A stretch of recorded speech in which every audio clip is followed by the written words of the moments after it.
पिछले एपिसोड में हमने देखा वैंसन उससे गुस्सा होकर वहाँ से चला जाता है। नेक्स्ट सीन में सारे स्टूडेंट ग्राउंड में थे, जहाँ वैंसन गाओगी से पूछता है हमें उस इंसान से झूठ नहीं बोलना चाहिए ना, जो हमारे लिए बहुत इंपॉर्टेंट हो। तो गाओगी कहती है कि बिल्कुल हमें उस इंसान से कभी झूठ नहीं बोलना चाहिए। फिर प्रिंसिपल सर वैंसन को स्पीच देने के लिए बुलाते हैं। वो वैंसन को देखती है और उस दिन की बात को याद करती है। तभी हमें उस दिन का सीन दिखाया जाता है जब बेजिंग ने उससे पूछा था कि क्या तुम गाओगी के लिए गुस्सा हो, तो उसने हाँ बोला था। बट बेजिंग ने उससे ये भी पूछा था कि क्या तुम गाओगी को लाइक करते हो, तो वैंसन ने गुस्से में हाँ बोल दिया था। अब सीन फिर से वहीं आता है। बेजिंग वहाँ लड़कियों की फोटो लेने लगती है ताकि वो वैंसन के लिए कोई और अच्छी लड़की ढूंढ ले। नेक्स्ट सीन में वैंसन बेजिंग का वेट कर रहा था साथ में स्टडी करने के लिए। वो उसके लिए कुछ स्नैक्स भी लाया था। वो बेजिंग को मैसेज करके अपने और गाओगी के बारे में बताना चाह रहा था, पर तभी वहाँ बेजिंग आ जाती है। वो वैंसन से कहती है देखो मैंने ये लड़कियों की फोटो तुम्हारे लिए ली है, पर वैंसन कहता है मुझे इनमें कोई इंटरेस्ट नहीं है। तो बेजिंग कहती है अरे देखो तो तुम इनके साथ स्टडी भी कर सकते हो। वैंसन गुस्सा होकर वहाँ से बाहर आ जाता है। बेजिंग भी उसके पीछे आती है। वो कहती है सुनो तुम मेरी बात क्यों नहीं सुनते, अगर तुम गाओगी को पसंद करते हो तो माजी तुम्हें परेशान करेगा और मैं बिल्कुल ऐसा नहीं चाहती। तुम हमेशा गाओगी पर ही ध्यान देते हो। सुनो मैं माजी से बोल दूंगी तुम मेरे फ्रेंड हो और कल से तुम मेरे साथ स्कूल आओगे और जाओगे। वो कहता है कि हाँ ठीक है मैं समझ गया। नेक्स्ट सीन में वो बेजिंग का वेट कर रहा था साथ में स्कूल जाने के लिए। बेजिंग वहाँ आती है पर वो अपने साथ एक और लड़की को लाई थी। वो वैंसन से उसका इंट्रो कराने लगती है। तो वैंसन कहता है तुम साइकिल से आओ मैं बस से आऊँगा, और वहाँ से चला जाता है। नेक्स्ट सीन में वो स्कूल में थी। वो वैंसन के पास जाती है और कहती है कि क्या तुम अभी भी गुस्सा हो, मैं तो बस ये चाहती थी कि तुम सभी क्लासमेट्स के साथ बात करो और तुम उनकी भी पढ़ाई में वैसे ही हेल्प करो जैसे तुम मेरी करते हो। तो वो कहता है सुनो बेजिंग अगर तुम्हें पढ़ाई नहीं करनी तो आज के बाद मुझे कभी पढ़ाने के लिए मत बोलना। ये बोलकर वो वहाँ से चला जाता है। देन नेक्स्ट सीन में वैंसन अपने घर पर था। वो अपनी डायरी में कुछ लिखता है। वहीं हम उसके पास एक पिंक हेयर बैंड भी देखते हैं जिस पर एक रैबिट बना हुआ था। उसने बेजिंग को पढ़ाने के लिए शेड्यूल भी बना रखा था। यहाँ हमें समझ आता है कि वो दिखाता नहीं बट वो बेजिंग की बहुत केयर करता था।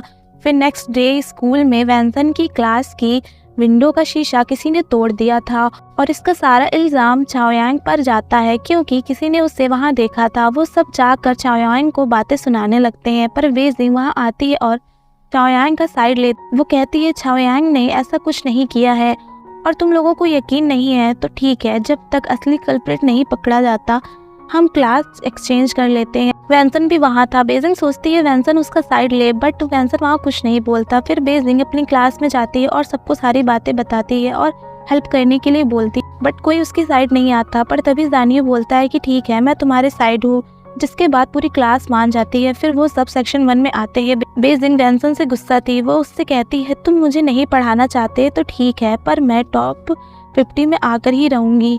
गाओगी भी ये सब सुन रही थी। बेजिंग क्लास में थी जहाँ उसे वैंसन के डेस्क से वही शेड्यूल वाली नोटबुक मिलती है। देन नेक्स्ट सीन में वैंसन माजी से बात करने उसके गैराज पर जाता। माजी उसे वहाँ देखकर बोलता है ओह अच्छा हुआ तुम खुद यहाँ आ गए। वैंसन कहता है तुमने इस स्कूल की खिड़की का कांच तोड़ा है ना।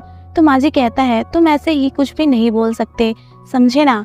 वैंसन कहता है मैंने वो पत्थर देखा था जिससे शीशा तोड़ा गया था, उस पर वही ऑयल लगा था जो तुम यूज करते हो और तुमने वो एक्सपेरिमेंट मुझसे अच्छे से किया था, मैंने देखा था। सुनो मैं और गाओगी सिर्फ अच्छे फ्रेंड्स हैं, तुम प्लीज सर को सब सच बता दो क्योंकि उसका सारा इल्जाम मेरे दोस्त पर आ गया है। वो उसे कुछ पैसे भी देता है ताकि वो खिड़की ठीक करवा दे।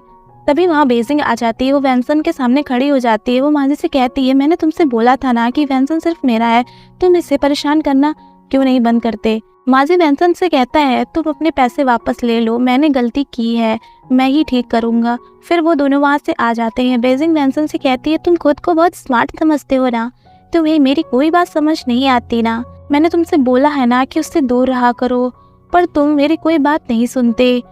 वो कहता है कि ठीक है अब से मैं ध्यान रखूंगा। फिर वो कहती है सुबह के लिए सॉरी, मुझे लगा तुम भी उन सबके जैसे ही सोच रहे हो, तुम्हें भी चाओयांग पर भरोसा नहीं है। मैंने ना वो स्टडी शेड्यूल नोटबुक भी देखी जो तुमने मेरे लिए बनाई थी। अब से मैं तुम्हें दूसरी लड़कियों से मिलवा कर परेशान नहीं करूँगी। वो कहता है कि ठीक है लो ये बुक, इसे पढ़कर आना, मैं कल पूछूंगा।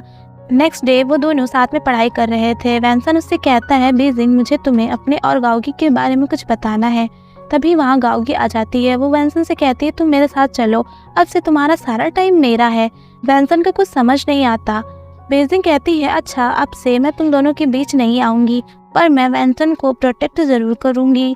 गाओगी उससे अपने साथ ले जाती है। नेक्स्ट सीन में बेजिंग क्लास में थी, बाहर बारिश हो रही थी। तैंग कहती है, बेजिंग ये सब तुम्हारी वजह से हो रहा है, मेरी बुक्स भीग रही है, मैं पढ़ाई भी नहीं कर पा रही। तो बेजिंग उससे अपनी सीट एक्सचेंज कर लेती है। बेजिंग को ऐसे देखकर जानियो अब उससे इम्प्रेस होने लगा था। अब यहाँ हमें समझ आता है कि जानियो अब धीरे धीरे उसे लाइक करने लगा है। नेक्स्ट सीन में हम देखते हैं माजी सर के पास आकर सब बता देता है। वो सर को पैसे देने लगता है, पर सर उसे डांटते हैं और कहते हैं, पैसे नहीं चाहिए मुझे, तुमने जो गलती की है उसकी सज़ा तो तुम्हें मिलेगी, जाओ और स्कूल में झाड़ू लगाओ जाकर।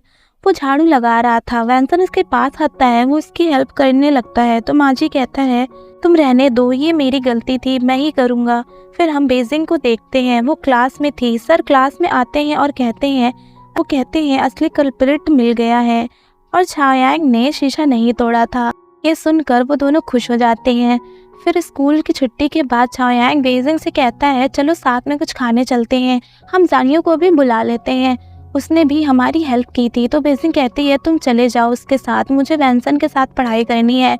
ये बोलकर वो वहाँ से चली जाती है। ये सब जानियो भी सुन लेता है और वो बहुत गुस्से में था। अब उसे बेजिंग की हर बात से फर्क पड़ने लगा था। वो अपने दोस्त से कहता है, तुम अकेले खेलने चले जाओ, मैं पढ़ाई करने जा रहा हूँ। बेजिंग पढ़ाई कर रही थी। जानियो उसके पास आता है और वहीं बैठ जाता है। बेजिंग उससे कहती है, तुम यहाँ क्यों बैठे हो, ये सीट किसी और के लिए है। वो कहता है, सुनो बेजिंग, मुझे पता है तुम ये सब मेरी अटेंशन के लिए कर रही हो, तुम अब मुझसे बात कर सकती हो, मुझे कोई प्रॉब्लम नहीं है। तो वो कहती है, मुझे तुमसे कोई बात नहीं करनी, और वहाँ से जाने लगती है। जानियो भी उसके पीछे चला जाता है। इधर हम वैनसन और गाओगी को देखते हैं। वो कुछ सोच रहा था तो गाओगी कहती है कि क्या हुआ तुम्हें। वो कहता है कि क्या तुम बेजिंग को समझाने में मेरी हेल्प करोगी। तभी वो बेजिंग और जानियो को साथ में देखते हैं। गाओगी उससे कहती है, अगर वो तुम्हारे लिए इतनी इम्पोर्टेंट है तो ऐसे ही मत बैठे रहो, कुछ करो। और ये एपिसोड यही एंड होता है। Thanks for watching.